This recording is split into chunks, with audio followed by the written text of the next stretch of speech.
Selamat datang, selamat jumpa lagi di video pembelajaran. Mari terus mendukung channel ini dengan klik subscribe, klik like, kasih komentar, dan share ke teman-teman yang lain. Terima kasih.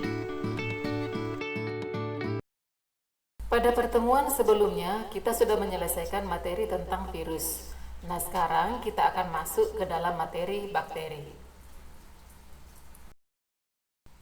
Pada tahun 1977, seorang ilmuwan bernama Karel Woese membagi lagi kingdom Monera yang dikemukakan oleh Whittaker berdasarkan perbedaan komponen dinding sel dan RNA ribosomnya menjadi Archaebacteria dan Eubacteria, sehingga didapatkan 6 kingdom, yaitu Archaebacteria, kemudian kingdom Eubacteria, kingdom Protista, fungi, plantae, dan animalia.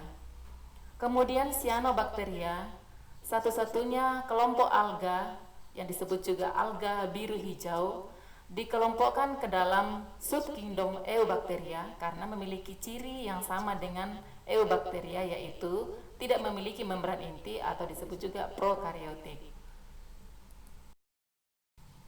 Kompetensi dasar materi kita adalah mengidentifikasi struktur, cara hidup, reproduksi, dan peran bakteri dalam kehidupan. Kemudian apa tujuan pelajaran atau pembelajaran kita adalah peserta didik dengan bimbingan guru melakukan pengamatan. Nah, pengamatan itu dapat melalui gambar atau pengamatan melalui mikroskop. Kemudian mendengar, menyimak, dan menanggapi topik yang disajikan, yaitu karakteristik atau ciri-ciri dan dasar pengklasifikasian atau pengelompokan bakteri.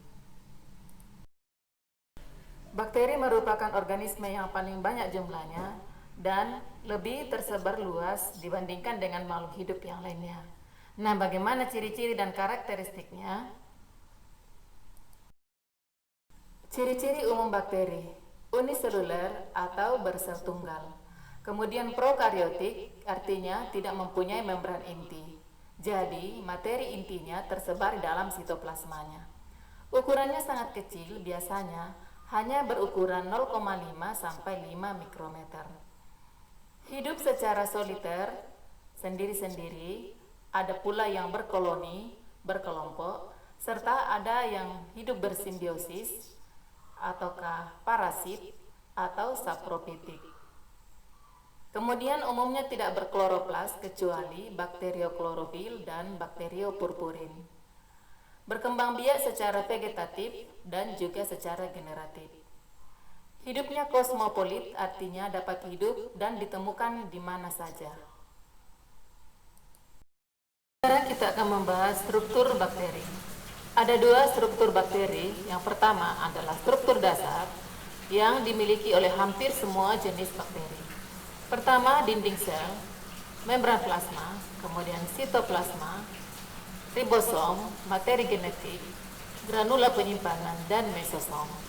Kemudian yang kedua adalah struktur tambahan yang dimiliki oleh hanya beberapa bakteri tertentu, meliputi kapsul, flagellum, kemudian pilus, fimbria, klorosom, kokolagas, dan endospora. Kita akan membahas struktur dasar bakteri. Yang pertama adalah dinding sel, tersusun dari peptidoglikan. Peptidoglikan berasal dari kata peptin, artinya protein. Kemudian glikan merupakan bagian dari polisakarida atau karbohidrat. Fungsi dinding sel adalah melindungi sel. Kemudian yang kedua adalah membran plasma, berfungsi untuk melapisi sitoplasma dan mengontrol pergantian zat, baik yang ada di dalam sel maupun yang ada di luar sel. Berikutnya adalah sitoplasma, adalah cairan sel, berfungsi sebagai wadah berlangsungnya reaksi-reaksi metabolisme sel. Berikut adalah ribosom, adalah organel yang berfungsi sebagai tempat terjadinya sintesis protein. Kemudian, granula penyimpanan berfungsi sebagai tempat penyimpanan cadangan makanan yang dibutuhkan. Kemudian, berikutnya adalah materi genetik berupa DNA, berfungsi sebagai penentu sifat metabolisme bakteri. Kemudian plasmid berfungsi dalam rekayasa genetik sebagai vektor yang membawa gen asing yang ingin disisipkan pada bakteri. Nah, kemudian nukleoid adalah nukleus semu, tempat berkumpulnya DNA kromosomal bakteri. Berikutnya adalah mesosom, merupakan lekukan ke dalam membran plasma terhadap sitoplasma yang berfungsi untuk menghasilkan energi. Struktur tambahan bakteri. 1. Kapsul atau lapisan lendir adalah lapisan di luar dinding sel pada jenis bakteri tertentu. Mempunyai beberapa fungsi seperti sebagai lapisan pelindung, mempertahankan kelembaban sel, membantu melekatkan diri pada substrat, dan menunjukkan virulensi. Virulensi adalah kemampuan untuk menyebabkan penyakit oleh suatu bakteri. Kapsul ini hanya dimiliki oleh beberapa bakteri seperti Escherichia coli dan Streptococcus pneumonia. Kemudian yang kedua adalah flagellum atau disebut juga bulu cambuk. Adalah struktur berbentuk batang atau spiral yang menonjol dari dinding sel. Fungsinya untuk alat pergerakan. Kemudian yang ketiga adalah pilus atau fimbria, adalah struktur berbentuk seperti rambut halus yang menonjol dari dinding sel. Fungsi dari pilus atau fimbria yang pertama mendukung bakteri yang melekat di suatu medium tempat hidupnya. Yang kedua, menempelkan diri dengan sel bakteri lain. Dengan demikian bisa berlangsungnya transfer DNA di saat terjadinya konjugasi.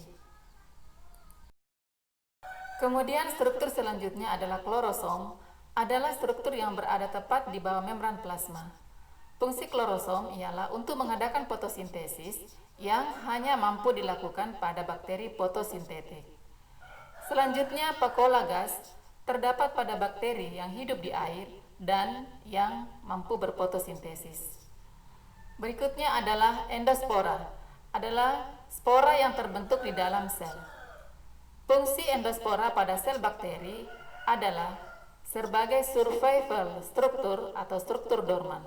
Jadi, berfungsi untuk bertahan pada keadaan yang tidak menguntungkan, misalnya saat keadaan lingkungan berubah menjadi tidak sesuai dan ekstrim. Contohnya, kekeringan, temperatur sangat rendah atau sangat tinggi, atau kekurangan nutrisi. Itulah beberapa struktur tambahan dari bakteri. Kita lanjutkan materi ke pengklasifikasian atau pengelompokan bakteri. Ada beberapa dasar pengklasifikasian atau pengelompokan bakteri.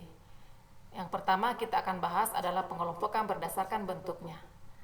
Pada dasarnya ada 3 bentuk dasar bakteri, yaitu bentuk bulat atau kokus, bentuk batang atau basil, kemudian bentuk spiral. Nah, kita awali dari pembahasan bentuk bulat atau kokus. Yang pertama modifikasinya monokokus, 1 bakteri, contohnya Neisseria gonorrhoeae yang menyebabkan penyakit gonorrhoea. Kemudian Diplococcus, 2 sel bakteri berdempetan, contohnya Diplococcus pneumonia penyebab penyakit pneumonia. Kemudian Tetracoccus, 4 sel bakteri yang berdempetan, dan ini hampir sama dengan Sarkina yang terdiri dari 8 sel bakteri berbentuk kubus. Contohnya adalah Sarkina sp. Kemudian Streptococcus, yaitu beberapa sel bakteri yang berdempetan membentuk rantai. Contohnya adalah Streptococcus thermophilus yang dipakai dalam pembuatan yogurt. Kemudian Staphylococcus, yaitu lebih dari beberapa sel bakteri yang berdempetan menyerupai seperti buah anggur. Contohnya adalah Staphylococcus aureus penyebab penyakit radang paru-paru. Selanjutnya adalah bentuk basil atau batang. Ada beberapa bentuk basil, contohnya monobasil, yaitu berupa sel bakteri tunggal, contohnya adalah Salmonella typhosa, penyebab penyakit tipus. Kemudian Escherichia coli. Berikut adalah Diplococcus, yaitu berupa 2 sel bakteri berdempetan, contohnya Diplobacillus pneumonia. Kemudian Streptobacillus, yaitu beberapa sel bakteri berdempetan membentuk rantai, contohnya Azotobacter yang dapat mengikat nitrogen bebas dari udara. Kemudian Bacillus anthracis ini menyebabkan penyakit antraks pada hewan. Sekarang bentuk bakteri spiral. Ada beberapa macam. Yang pertama yaitu spiral, yaitu bentuk sel bergelombang. Contohnya adalah spirillum. Kemudian yang kedua adalah spiroseta, yaitu bakteri spiral yang tipis, memanjang, dan fleksibel. Biasanya bakteri ini pun dapat bergerak dengan flagel. Contohnya adalah Spiroseta pallidum, penyebab penyakit sipilis. Yang ketiga adalah vibrio, yaitu bentuk sel seperti tanda baca koma jika lengkung kurang dari setengah lingkaran. Contohnya adalah vibrio kolera, penyebab penyakit kolera. Sekarang kita lanjutkan ke pengklasifikasian atau pengelompokan berdasarkan flagel. Ada beberapa macam. Yang pertama adalah atrik bila tidak memiliki flagel. Kemudian monotrik bila hanya memiliki satu flagel. Kemudian lopotrik bila memiliki banyak flagel di salah satu ujung. Kemudian ampitrik bila memiliki banyak flagel di kedua ujung. Kemudian peritrik bila memiliki banyak flagel dan tersebar di seluruh permukaan sel bakteri. Sekarang pengklasifikasian atau pengelompokan berdasarkan cara memperoleh makanan. Berdasarkan cara memperoleh makanannya, bakteri dapat dikelompokkan menjadi dua macam. Satu, bakteri heterotrop. Dari suku katanya, hetero artinya lain dan tropein artinya makanan. Bakteri heterotrop memerlukan karbon yang berasal dari komponen organik. Bakteri jenis ini tidak dapat membuat senyawa organik dari substansi anorganik sederhana. Jadi, selalu hidup dengan memperoleh makanan dari organisme lain. Dengan kata lain, bahwa bakteri ini tidak mampu membuat makanannya sendiri. Berdasarkan cara hidup heterotrop ini ada dua macam, yaitu sebagai parasit dan sebagai saprofit. Kita mulai pembahasan dari bakteri parasit. Adalah bakteri yang memperoleh makanan langsung dari organisme lain. Ada beberapa contohnya seperti Clostridium tetani, penyebab penyakit tetanus, Mycobacterium tuberculosis, penyebab penyakit TBC, Mycobacterium leprae, penyebab penyakit lepra, dan banyak lagi bakteri-bakteri yang lainnya. Kemudian berdasarkan cara hidupnya lagi, bakteri parasit ini dapat dibagi dua, yaitu parasit fakultatif, artinya dapat hidup sebagai parasit atau bisa juga hidup sebagai saprofit. Contohnya dari golongan Staphylococcus.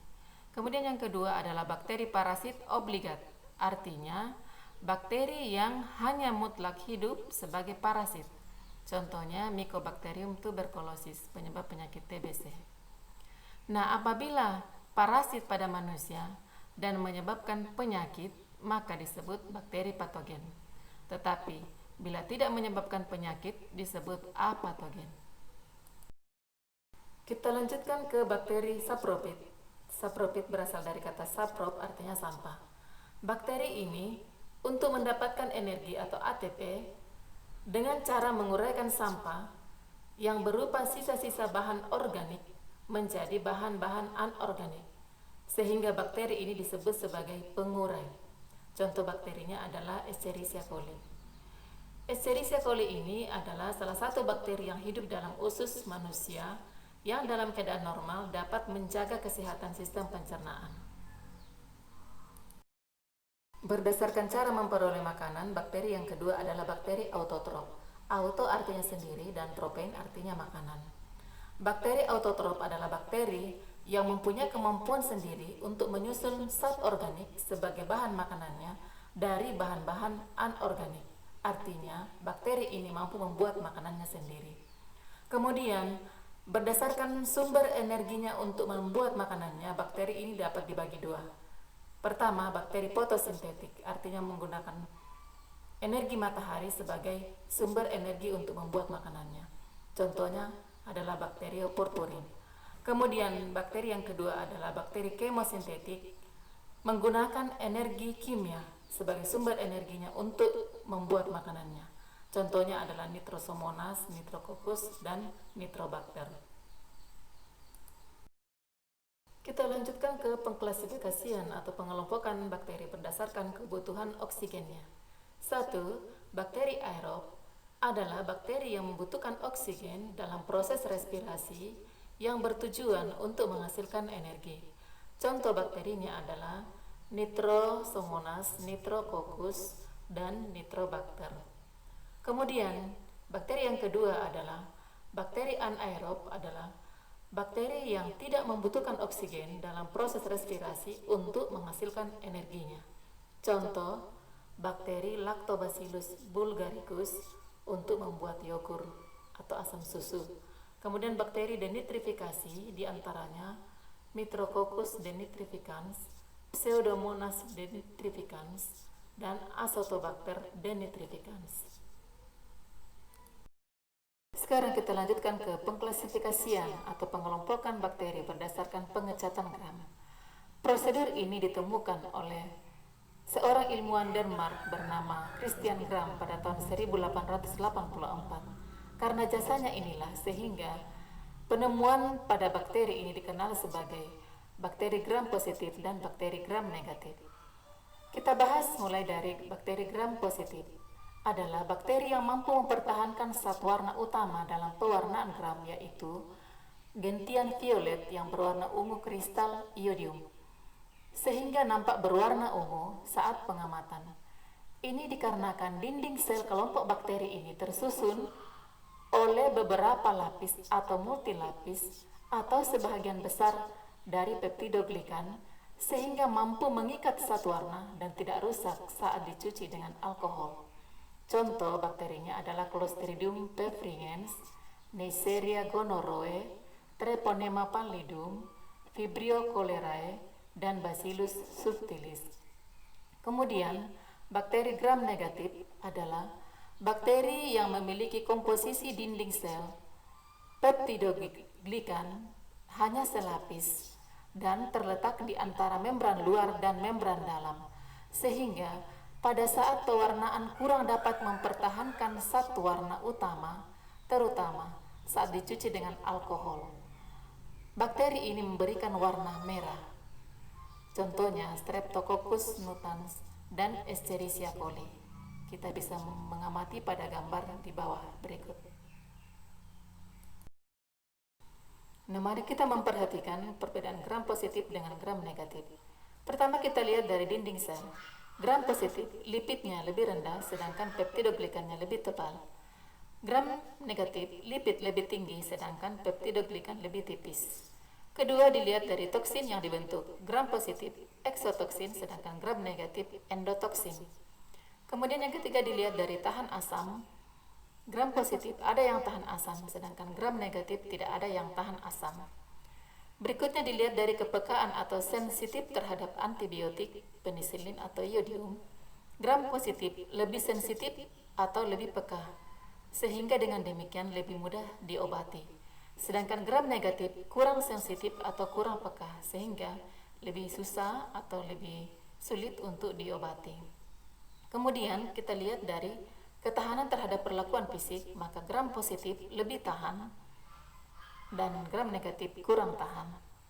Menurut Pelsar dan Chen tahun 2005 menyatakan bahwa bakteri gram negatif bersifat patogen lebih berbahaya daripada gram positif karena membran luar pada dinding selnya dapat melindungi bakteri dari sistem pertahanan inang dan menghalangi masuknya obat-obatan antibiotik. Demikianlah perbedaan antara gram positif dengan gram negatif. Dengan berakhirnya perbedaan gram positif dengan gram negatif, maka berakhir pula materi kita pada saat ini, namun kelanjutannya akan kita bahas pada pertemuan selanjutnya. Terima kasih untuk perhatian kita semua. Jangan lupa untuk klik subscribe, klik like, share ke teman-teman yang lain, dan beri komentar. Terima kasih.